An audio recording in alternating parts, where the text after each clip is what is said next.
नमस्कार दोस्तों, मैं राजवीर अपने YouTube channel study with Rajveer में आपका स्वागत करता हूं।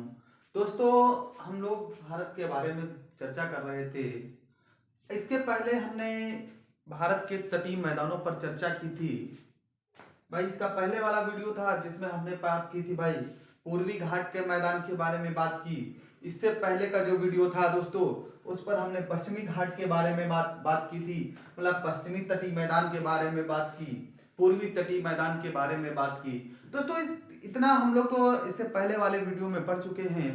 जो साथी हमारा ये वीडियो नहीं देखे हो या हमारे चैनल को सब्सक्राइब नहीं किया हो, सभी लोग भाई क्या करें, हमारे चैनल को सब्सक्राइब कर लें। क्या करें भाई, चैनल को सब्सक्राइब कर लें और इसके पहले वाला वीडियो देख लें, और जिससे कि उनको विधवा आपको रटना नहीं पड़ेगा। हमने बार बार ये कहते हैं कि यदि आप इस चैनल से पढ़ते हो तो आपको ज्यादा रटने की आवश्यकता नहीं पड़ेगी। यहाँ तक बात आई तो ये भारत के बारे में संदर्भ में हम बात कर रहे थे। तो इसी से संबंध में आज हम एक आपको और थोड़ा लेके आए हैं, मैदान के बारे में ही चर्चा करने वाले हैं। तो हम बात करेंगे उत्तर भारत का मैदान। किसकी बात करेंगे भाई? तो आज हम जो बात करेंगे वो उत्तर भारत के मैदान की बात करेंगे। किसकी बात करेंगे? उत्तर भारत के मैदान की बात करेंगे। अब दोस्तों, जब उत्तर भारत के मैदान की बात आई तो भाई जब उत्तर भारत के मैदान की बात आ गई तो हम उत्तर भारत की ओर चलते हैं। किधर चलेंगे? उत्तर भारत। ये हमारा जो ऊपर का एरिया है ये क्या उत्तरी भारत है। ये क्या है? उत्तरी भारत कहलाएगा। ये हमारा दक्षिणी भारत, ये हमारा पश्चिमी भारत, ये हमारा पूर्वी भारत कहलाएगा। तो ये हमारा जो भारत है, तो ये वाला भारत का जो ऊपर वाला भाग होगा ये उत्तर भारत कहलाएगा। क्या कहलाएगा? उत्तर भारत कहलाएगा। तो उत्तर भारत के मैदान की आज हम चर्चा करने वाले हैं। किसकी चर्चा करने वाले भैया? उत्तर भारत के मैदान की चर्चा करने वाले हैं। अब ऊंचाई की दृष्टि से, क्योंकि यहाँ पर तो देखो निरंतर क्या ऊंचाई है, तो ऊंचाई की दृष्टि से उत्तर भारत के मैदान को क्या कहते हैं भाई? ऊंचाई की दृष्टि से उत्तर भारत के मैदान को 4 भागों में बांट दिया गया है। ऊंचाई की दृष्टि से कितने भागों में बांट दिया गया है? 4 भागों में बांट दिया गया है। किसके आधार पर? ऊंचाई के आधार पर। देखो, ऊंचाई के आधार पर, ऊंचाई के आधार पर कितने भागों में इसको बांटा गया है? आधार पर दोस्तों इसको 4 भागों में बांटा गया। कितने भागों में? 4 भागों में बांट दिया गया है। तो साथी अब देखो, हम बात जब करते हैं कि 4 भागों में बांटा गया है तो आपसे यही पूछ देगा कि 4 भाग कौन कौन से हैं। क्या है भाई? भाई ऊंचाई के आधार पर कितने भागों में बांट दिया गया? 4। तो ये 4 भाग कौन कौन से हैं? तो सबसे पहले हम बात करेंगे, हमारा जो सबसे ऊपर का भाग आएगा वो होगा भाबर प्रदेश। कौन सा प्रदेश कहलाएगा? भाबर प्रदेश कहलाएगा। कौन सा प्रदेश भैया? भाबर प्रदेश, पहला पार्ट। तो अब ये हमारा क्या आएगा? पहला भाबर प्रदेश। भाबर प्रदेश के बाद तराई प्रदेश, दूसरा क्या आएगा? तराई प्रदेश। तो पहला भाबर प्रदेश, दूसरा तराई प्रदेश, और जो तीसरा हमारा तीसरा बांगर प्रदेश। क्या आएगा? बांगर प्रदेश। बांगर प्रदेश तीसरा होगा, बांगर प्रदेश। और चौथा जो हमारा आएगा वो होगा खादर प्रदेश। कौन सा प्रदेश होगा भाई? खादर प्रदेश। अब इतनी बात समझ गए। कितने भागों में बांटा गया? 4 भागों में बांटा गया है। कितने भागों में बांटा गया? 4 भागों में बांटा गया। कौन कौन से 4 भाग है दोस्तों? सबसे पहले भाबर प्रदेश, दूसरा तराई प्रदेश, तीसरा बांगर प्रदेश, चौथा खादर प्रदेश। इतनी बात समझ गए। अब ये जो 4 पार्ट है हमारे, तो यहाँ पर देखा जाए ऊंचाई के आधार पर बांटे गए। सबसे ऊंचे वाला प्रदेश भाबर प्रदेश कहलाएगा, उससे नीचे वाला प्रदेश क्या कहलाएगा? तराई प्रदेश, उससे नीचे बांगर प्रदेश, उसके बाद खादर प्रदेश। अब यहाँ पर थोड़ा हम बात करेंगे, केवल पर्टिकुलर एक प्रदेश की बात करें तो यहाँ पर आज हम देखेंगे, सबसे पहले हम बात करेंगे किसकी? भाबर प्रदेश की बात करते हैं। किसकी बात करेंगे? भाबर प्रदेश की बात करें। यदि हम भाबर प्रदेश की बात करते हैं तो भाबर प्रदेश से हम क्या बात करते हैं कि हिमालय से जो निकलने वाली नदियां हैं, क्या है भाई? उत्तर भारत के मैदान की बात हो रही। ये वाला ऊपर का क्षेत्र हिमालयी क्षेत्र कहलाएगा। ये क्षेत्र क्या कहलाएगा भाई? हम देखते हैं जैसे हम बना दे तो ये हमारा क्षेत्र क्या कहलाएगा? ये हिमालयी क्षेत्र कहलाएगा। ये कौन सा क्षेत्र है? ये हिमालयी क्षेत्र कहलाएगा। कौन सा क्षेत्र कहलाएगा? हिमालयी क्षेत्र कहलाएगा। तो यहाँ पर जो हिमालय से निकलने वाली नदियां क्या है भैया? हिमालय से निकलने वाली नदियां अपने साथ बड़े बड़े भूखंडों या शिलाखंडों को बहाकर लाती हैं। पहली बात तो हिमालय से निकलने वाली नदियां अपने साथ बड़े बड़े भूखंडों को क्या करती भैया? बहाकर लाती हैं। अब जब बहाकर लाती हैं तो कहीं पर तो छोड़ेंगी भाई। क्या होंगी? जब बहाकर लाती हैं तो कहीं पर तो छोड़ेंगी। तो जो हिमालय से निकलने वाली नदियां अपने साथ जो बड़े बड़े भूखंडों को बहाकर लाती हैं और जैसे ही शिवालिक प्रदेश के पास पहुंचती है, जो हमारे हिमालय की सबसे जो निचली पर्वत श्रेणी है, हिमालय की जो सबसे नीचे वाली जो पर्वत श्रेणी है, ये क्या है? शिवालिक पर्वत श्रेणी। तो ये जब यहां से बहाकर लाएंगी और इस शिवालिक पर्वत श्रेणी के क्षेत्र के पास आती है या शिवालिक क्षेत्र के पास आकर छोड़ देती है। मतलब हिमालय से निकलने वाली नदियां अपने साथ बड़े बड़े शिलाखंडों या भूखंडों को बहाकर लाती हैं और शिवालिक प्रदेश के पास पहुंचकर क्या करती हैं? छोड़ देती हैं। क्या करती हैं? छोड़ देती हैं। और जैसे ये छोड़ देती हैं तो यहां पर क्या होता है भाई? जब यहाँ पर ढाल कम हो जाता है तो इनका जो बहने का नदियों का वेग होता है वो क्या हो जाएगा? धीमा हो जाएगा। भाई हिमालय से निकलेंगी तो तेज रफ्तार से बह के आ रही, क्योंकि ऊपर से नीचे की ओर क्या है? ढाल है। क्या है भैया? ढाल है। जो ऊपर से नीचे की ओर ढाल है, तो जो ऊपर से नीचे की ओर ढाल होने के कारण जो इनके मार्ग में, नदियों के मार्ग में पड़ जाता है, उसको ये बहाकर ले आती हैं। क्या करती है? उसको बहाकर ले आती हैं। जब ये बहाकर ले आती भैया तो यहां से जो भी हिमखंड, शिलाखंड, भूखंड जो भी बहाकर लाएंगी, वो जब नीचे पहुंचेंगे शिवालिक प्रदेश के पास तो वहां पर इनका ढाल कम हो जाएगा। जैसे ही ढाल कम हो जाता है तो वैसे इनका जो वेग था वो थोड़ा धीमा हो जाता है और अपवाह क्षेत्र चौड़ा हो जाता है। अपवाह क्षेत्र जब चौड़ा हो जाता है तो अपने के साथ जो बहाकर लाए हुए जो शिलाखंड होते हैं इन्हीं क्षेत्रों में छोड़ देती है। ये भाई यहाँ पर लाए, क्या किया? इन्हीं क्षेत्रों में छोड़ दिया। जब इन क्षेत्रों में छोड़ देते तो यही क्षेत्र क्या कहलाएंगे? यही क्षेत्र हमारे भाबर क्षेत्र कहलाता है। क्या कहलाता है? यही क्षेत्र हमारा भाबर क्षेत्र कहलाता है। क्या कहलाएगा? यही क्षेत्र हमारा भाबर क्षेत्र कहलाता है। कहने मतलब जो शिवालिक श्रेणी के पास का जो क्षेत्र होता है, जो शिवालिक श्रेणी के आसपास का क्षेत्र, कौन सा क्षेत्र होगा? शिवालिक श्रेणी के पास का क्षेत्र, शिवालिक श्रेणी के पास का क्षेत्र जहां पर नदियां क्या करती हैं? भूखंडों को छोड़ती हैं। पास का क्षेत्र जहां पर नदियां भूखंडों को छोड़ती हैं, भूखंडों को छोड़ देती हैं। ऐसा क्षेत्र भाबर प्रदेश कहलाता है। ऐसा क्षेत्र क्या कहलाता है भैया? भाबर प्रदेश कहलाता है। ऐसा क्षेत्र भाबर प्रदेश कहलाता है जहां पर नदियां क्या करती हैं? भूखंडों को छोड़ देती हैं और इधर उधर हो जाती हैं। ऐसा क्षेत्र क्या कहलाएगा? भाबर क्षेत्र कहलाता है। अब दोस्तों जब भूखंडों को छोड़ेगी तो नदियां कहीं यहां से पानी बहेगा, कहीं इधर से बहेगा, कहीं इधर से बहेगा। इससे इस प्रकार से क्या होता है? ये पानी बहता हुआ चला जाता है। भाई भूखंडों को छोड़ा, बीच में खंड पड़ गए, आसपास क्षेत्रों से पानी क्या हुआ? ये निकलता हुआ चला गया। तो ऐसा क्षेत्र क्या कहलाएगा? भाबर क्षेत्र कहलाएगा। क्या कहलाता है? भाबर क्षेत्र। अब भाबर क्षेत्र जो फैला हुआ है ये कहां से कहां तक फैला हुआ है? तो भाबर क्षेत्र का जो भैया जो फैला हुआ है ये दक्षिण में भाई कहां से कहां तक? भाबर क्षेत्र कहां तक फैला हुआ है भैया? सिंधु से लेकर के तीस्ता नदी तक। कहां तक है? सिंधु नदी से लेकर तीस्ता नदी तक फैला हुआ है। जो भाबर प्रदेश है ये हम कह सकते हैं सिंधु नदी क्षेत्र से लेकर तीस्ता नदी तक फैला हुआ है। कहां तक फैला हुआ है भाई? तीस्ता नदी तक फैला हुआ है। देखो भाई ये शिवालिक से क्षेत्र के कहां पर? सिंधु के क्षेत्र से लेकर के तीस्ता तक फैला हुआ है। इतनी बात समझ गए।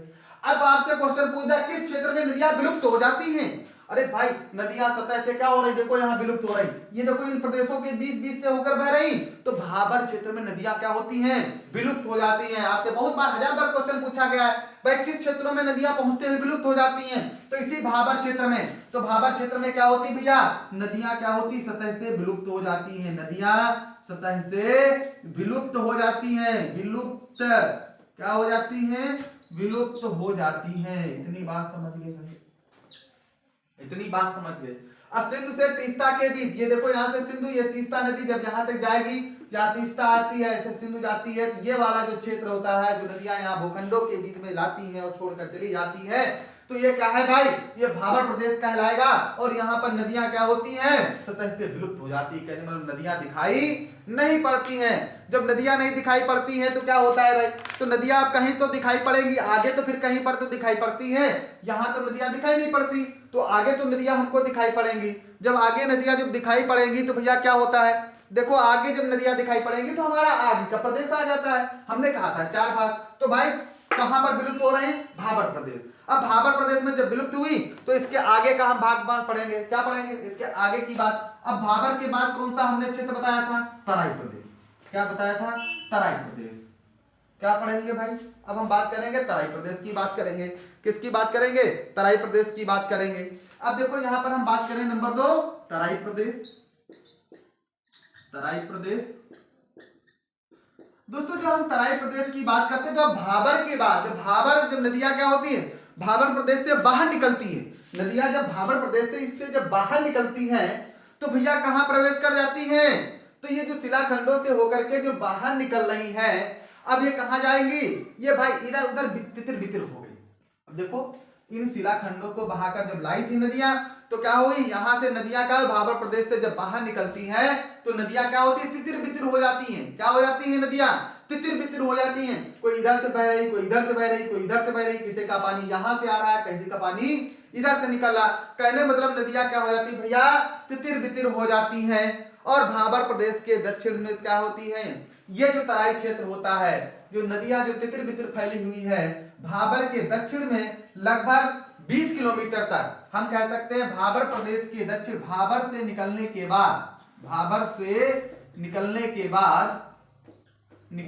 बाद नदियां तितिर बितिर हो जाती हैं। नदियां क्या होती हैं, नदियां तितर बितर हो जाती हैं, मतलब तितर बितर हो जाती है, दिखाई नहीं पड़ती हैं, बितर हो जाती हैं, दिखाई नहीं पड़ती हैं। और जब भैया क्या होती हैं, फिर ये निकलती हैं इन शिलाखंडों से नदियां, फिर पुनः तराई क्षेत्र में आ जाती हैं। तो कहने वाला भाबर से निकलने के बाद नदियां तितर बितर हो जाती हैं।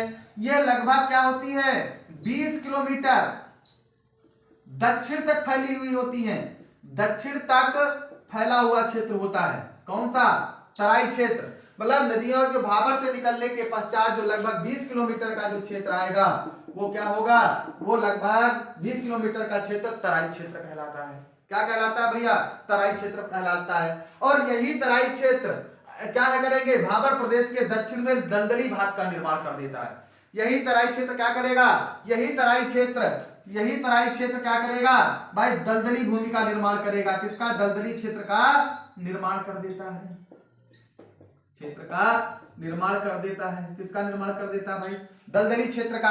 अब दलदली क्षेत्र का जब निर्माण हो जाता है इस वाले 20 किलोमीटर क्षेत्र में, तो यहाँ पर आपको पता है कि जहां पर दलदली क्षेत्र होता है, नमी अधिक होती है, पानी अधिक होता है, वहां पर धान की खेती की जाती है। क्या की जाती भैया, धान की खेती की जाती है। तो भाबर प्रदेश से निकलने के पश्चात तराई क्षेत्र में नदियां आ जाती हैं, तो ये भैया यहाँ पर क्या होती है भैया, ये धान की खेती के लिए क्या होती है, ये मिट्टी प्रयुक्त हो जाती है। तो ये धान की खेती के लिए क्या होती है, धान की खेती के लिए उपयोगी हो जाती है, खेती के लिए उपयोगी हो जाती है, उपयोगी हो जाती है भाई, धान की खेती होने लगेगी। अब देखो ये जो तराई क्षेत्र है, जब धान की खेती, इसके नीचे वाला जो क्षेत्र होगा गेहूं की खेती। कहने मतलब धान एवं गेहूं की खेती, गेहूं की खेती के लिए भी ये क्या होगी, उपयोगी होगी। गेहूं की खेती भी की जाती है, खेती भी की जाती है। अब यहाँ पर देखो जब दलदली क्षेत्र है तो यहाँ पर रेंगने वाले कीड़े भी बहुत मात्रा में पाए जाते हैं। कौन से कीड़े पाए जाते हैं, रेंगने वाले कीड़े, रेंगने वाले कीड़े भी बहुतायत मात्रा में पाए जाते हैं, कीड़े भी पाए जाते हैं भैया। क्या पाए जाते हैं, रेंगने वाले कीड़े भी पाए जाते हैं। कहां पर पाए जाते हैं, तराई क्षेत्र में पाए जाते हैं। अब जो तराई क्षेत्र होता है धान गेहूं गन्ना उत्पादन के लिए प्रसिद्ध है। किसके लिए भैया प्रसिद्ध है, धान गेहूं और गन्ना उत्पादन के लिए प्रसिद्ध है। तो यहाँ पर भाई किसकी फसल हो जाती है, धान की, गेहूं की, गन्ना। कहने मतलब ये जो तराई क्षेत्र हमने बताया आपको, ये शिवालिक श्रेणी के पास का जो नीचे का जो क्षेत्र था, ये क्या था, यहाँ का जो नीचे जो फैला हुआ क्षेत्र था। देखो भाई इधर जो ये वाला हमने क्षेत्र पढ़ा था, इस क्षेत्र पर जो हमने बात की, तो ये क्या था भाई, धान गेहूं और गन्ना के लिए क्या होता है, धान गेहूं और गन्ना के लिए क्या होती भाई, अनुकूल हो जाती हैं। तो यहाँ पर धान और गेहूं और गन्ना क्या होती, अनुकूल हो जाती हैं। अब देखो जब नदियां क्या होती तराई क्षेत्र में होती हैं, तो तराई क्षेत्र के पश्चात की नदियां क्या होती, नदियों का रूप ले लेती हैं। अब यहाँ भाबर प्रदेश से निकलने के पश्चात क्या होती है भैया, जो विलुप्त हुई नदियां होती है पुनः दिखाई पड़ने लगती।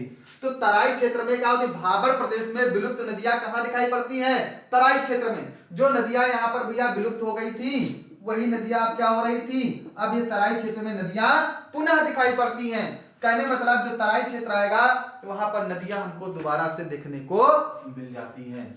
मतलब भाबर प्रदेश में विलुप्त नदियां कहां पर दिखाई पड़ेंगी, तराई क्षेत्र में। कहां पर भैया दिखाई पड़ेंगी, तराई क्षेत्र में।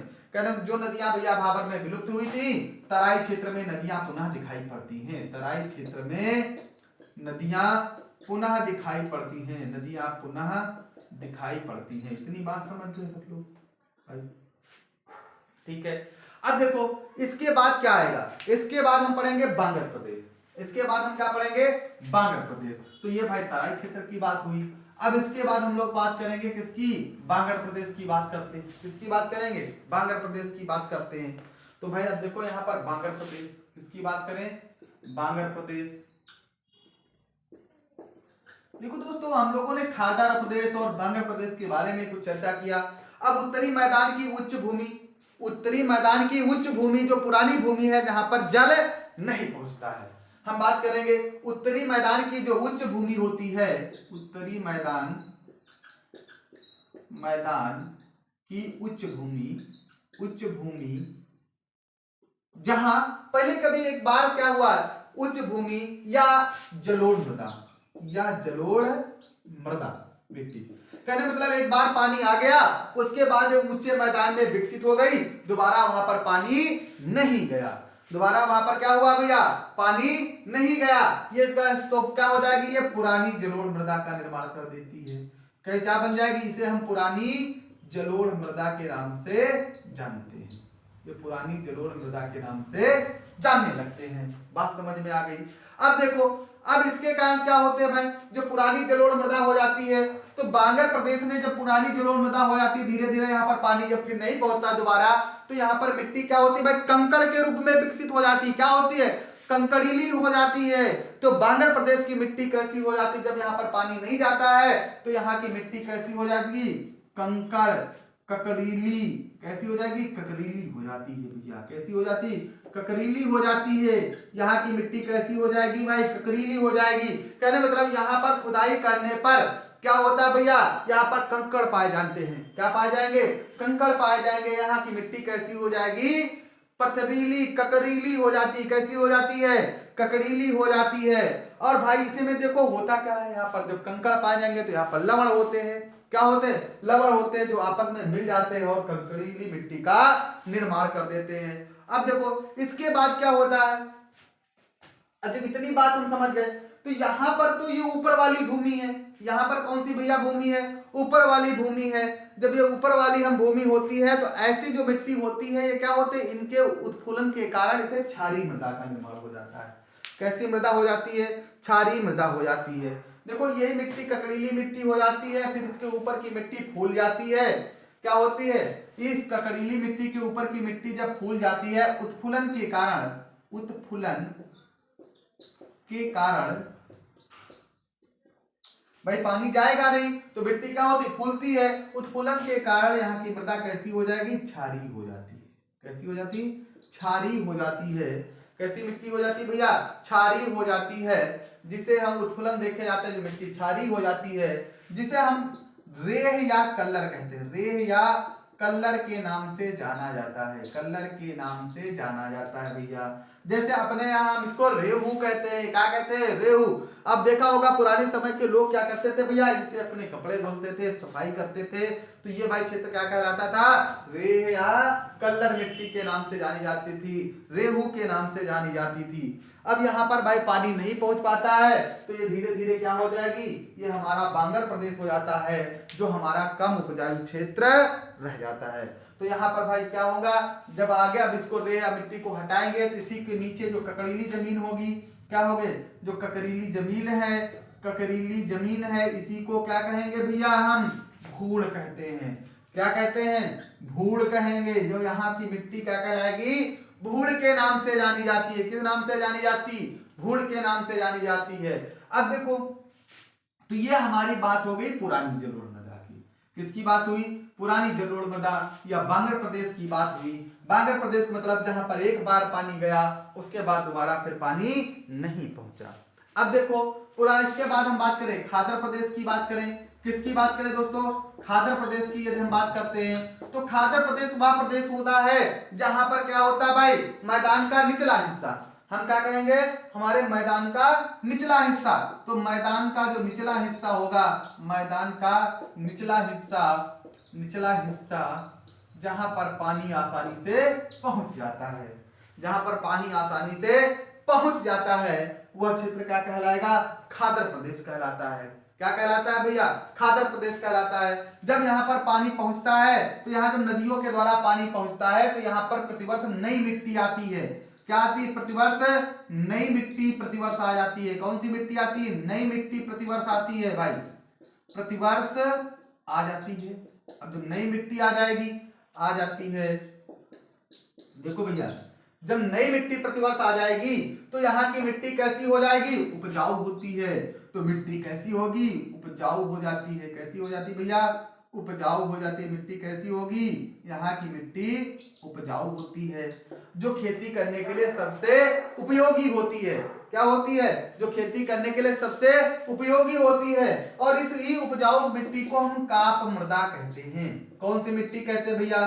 काप मृदा के नाम से जाना जाता है। तो खादर प्रदेश की जो उपजाऊ मिट्टी होती है वह कौन सी मृदा कहलाती है? वो काप मृदा कहलाती है। कौन सी मृदा कहलाएगी भैया?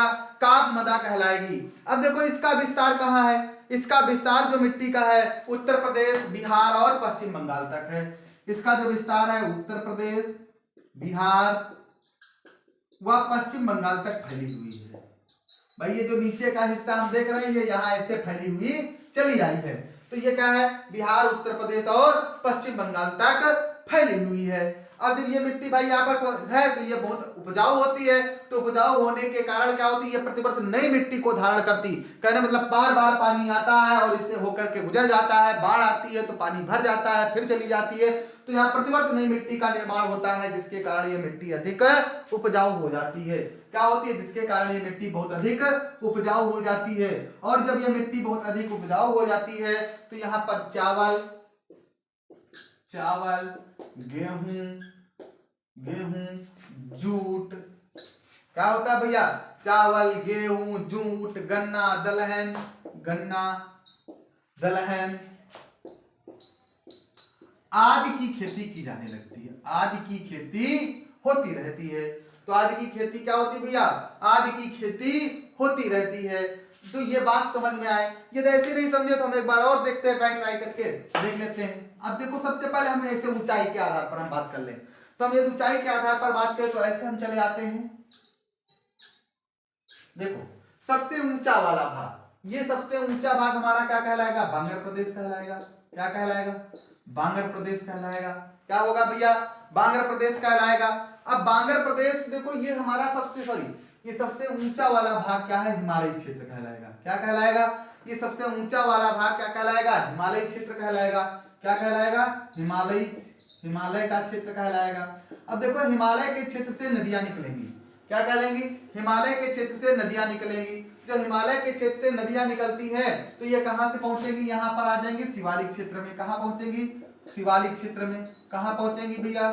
शिवालिक क्षेत्र में। जब नदियां शिवालिक क्षेत्र में आ जाती हैं तो शिवालिक क्षेत्र से नदियां कहां चली जाएंगी? हमें भाई जब उसके नीचे आएंगी तो यहाँ पर नदियों का ढाल धीरे धीरे क्या होगा? कम हो जाएगा। नदियों का ढाल क्या होगा? कम हो जाएगा। जब नदियों का ढाल कम होगा तो ये यहाँ पर क्या होगा? भूखंडों को छोड़ देंगी, अपने साथ जो बाहर का लाई है भूखंड इनको छोड़ देंगी। तो ये भाबर प्रदेश का निर्माण करेंगी। किसका निर्माण करेंगी? भाबर प्रदेश का निर्माण करती हैं। अब भाबर प्रदेश के नीचे नदियां क्या करती भाई? यहाँ से तितर बितर होकर के यहाँ पर नदियां हो जाती हैं विलुप्त। क्या होंगी भैया? यहाँ पर नदियां विलुप्त हो जाती हैं। अब इनका अपवाद क्षेत्र और चौड़ा हो गया तो इनके पानी की रफ्तार और कम हो गई।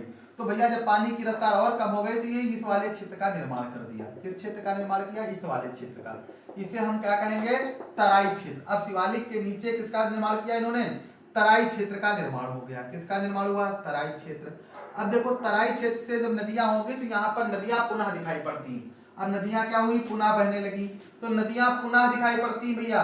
नदियां पुनः दिखाई पड़ती हैं और यहाँ पर नदियां विलुप्त हो जाती हैं, यहाँ पर नदियां दिखाई नहीं पड़ती। अब देखो जब नदियां दिखाई पड़ी तो ये अपने साथ बहाकर मिट्टी लाई, क्या हुई, मिट्टी बहाकर लाई और इस प्रदेश में छोड़ दिया। तो यहाँ पर जब मिट्टी छोड़ा तो यहाँ पर जो ऊंचे वाले क्षेत्रों से जब पानी गुजरा तो ऊंचे वाले क्षेत्र क्या बन गए, एक बार तो यहाँ पर मिट्टी छोड़ दी, तो एक बार जब मिट्टी छोड़ दी तो ये हमारा ऊपर का भाग हो गया।